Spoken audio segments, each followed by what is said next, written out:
Dito mga friend, kasi wala tayong makikita na stator coil na katulad nito. Nagpunta na rin ako sa Mitsubishi, yung nagtitinda nitong Euro. Wala din silang stator coil na orderin pa daw. Mag-rewind muna natin ito. Pakita ko sa inyo mamaya kung paano mag-rewind ng 3-piece stator coil.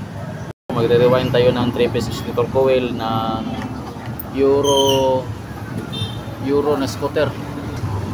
Sunog yung kanyang stator coil. Yung kanyang stator coil pala is 3-piece stator coil, floating ground. Magkatulad lang sila ng XR 200, Duke, KTM. Dito ituturo ko sa inyo kung paano ang technique sa pag-rewind nito. At dito mga friend, ituturo ko sa inyo step by step kung ano-ano natin gagawin. Dito, pag nabaklas nyo na yung kanyang rewind, maglagay kayo ng numero. So 1, 2, 3, nalalagyan ko yan kung saan yung pinakauna mo na binaklas. Tapos yung sa dulo niya, yung pinakahuli mong tatanggalin, yan ka magsisimula, magsa-start. Nilagyan ko ng arrow para madali na hindi ka mahirapan kung ano ang gagawin mo. Kasi yung mag-rewind ito,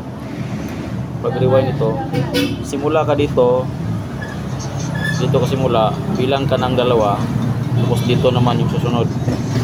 Same din, pagkatapos dito bilang ka ng 2, tapos dito, tapos bilang ka 2 uli, tapos dito. Yun, silbi dito yung kanyang stop dito. Dito sa number 3, ito pinakauli. Then sa sunod naman, sisimula ka dito rin, bilang ka rin ng 2, ganun pa rin. Bilang ka ng 2 pag napuno, ganun pa rin.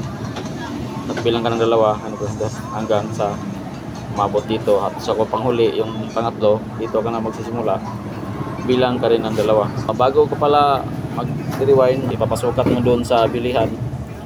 May panukat naman sa doon kung anong numero, 2 o 3 gramo lang, okay na. Ito gagawin mo.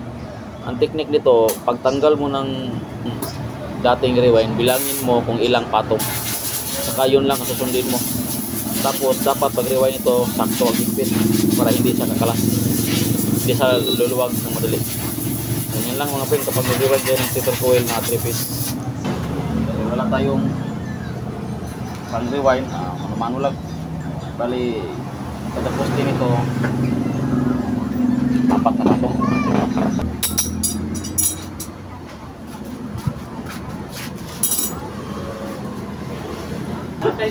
Pag-rewind nyo, dapat itong sa starting mo, ganito talaga. Maganda yung pagkaka-start mo para hindi ka mahirapan magpatong. Ito siya. Naka-align talaga yung tanso. Ito na yung first phase ng ating rewind. Itong 4. Sa sunod, ito namang pangalawa. Kasi dito siya nakalagay. Ito siya. Ito yung pinakahuli nating tinanggal. So ito yung number 3. So hindi pa balik tayo mag-rewind. Dito tayo masisimula ulit.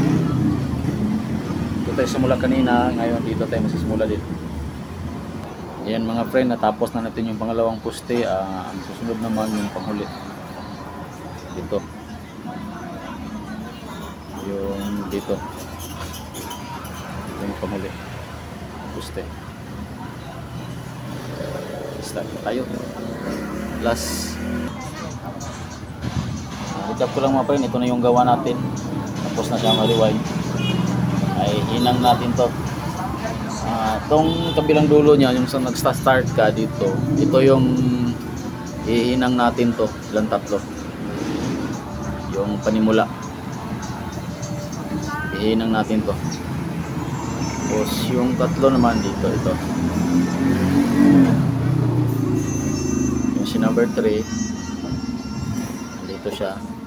Si number 2, nandito siya. Si number 1, nandito siya. Yan lang po mga friend, kapag nag-rewind kayo ng 3-piece na stator coil, sundan lang po ang ganito. Ito na yung kanyang kabilang dulo, yung sa starting natin. At yung sa finish niya, ito na nahinang natin. Ito. Yan. Ito yung sa starting. Tapos i-coat natin to ng electrical varnish. Ayan mga friend, ito na yung stator coil na ginagawa natin kahapon. Matapos na natin siyang ni-rewind. Naikabit na rin natin yung kanyang wire. Ito yun, kanyang connection. Tatlo. Nahinang na rin natin. Sinigurado natin yung pagkahinang na matibay. At nalagyan na rin natin ng electrical varnish ito kahapon. Sa mga hindi pa nakakalam, kapag nagre-rewind kayo ng stator coil, yung electrical varnish pala, isa yun sa nagpapatibay ng ating rewind. Kapag nag-rewind kayo, mas maganda kung lalagyan nyo ng electrical varnish. Kakabit na natin. Kakabit mo natin itong magneto. Tsaka yung tapos testing natin kung may kuryente na ba ang lalabas dito. Mamaya. Sa pag-test pala nito mga friend, kailangan yung test light natin naka body ground siya or nandun siya sa ground ng ating battery doon. Tsaka iisa-isahin nating test tong tatlong linya. Sa pag-test pala natin ito, kailangan naka-on yung ating susian para i-start natin. Tapos papaikutin natin yung flywheel kung nag-generate na ba siya ng kuryente. Line 1, good siya, hindi umiilaw. Line 2, goods din siya, hindi umiilaw. Line 3, goods din siya, hindi umiilaw. So meaning, tama yung ating pagkaka-rewind, wala siyang grounded. Para naman malaman natin kung may kuryente ba talagang lumalabas sa ating rewind, ganito din ang pagtitest ng 3-piece stator coil. Kailangan dito, magkuha tayo ng paper clip, gaya ito, ginamitan ko ng paper clip. I-test natin line 1, line 2 at saka line 3. Tapos yung ground ng ating test light clip, dito natin i-ground. Continue. Diyan, kapag i-finish button natin ito, may lalabas talaga ito ng kuryente. Kung walang lalabas na kuryente, so meaning yung ating nire-rewind hindi insakto, hindi tama kasi walang kuryente lumalabas. Ganun pa rin ang process, push button pa rin natin. Test natin line 1. Umiilaw siya.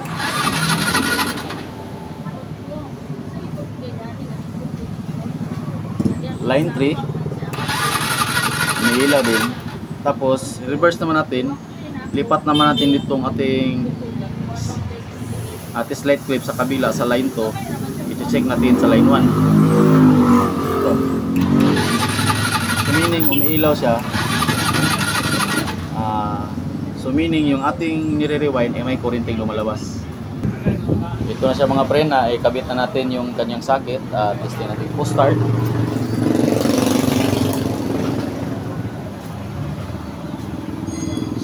Check natin. Yun, umandar na siya. I-check natin yung kanyang battery sa pamagitan ng ating voltmeter kung nagkakarga na ba ang ating ginagawang rewind. Ating voltmeter.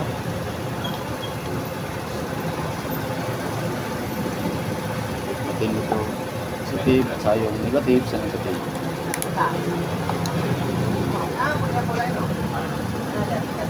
So makikita natin na nagkakarga kagad 13.6. 13.6 na siya. I-charge na yung ating charger. 13.6. Pag nire-rave natin,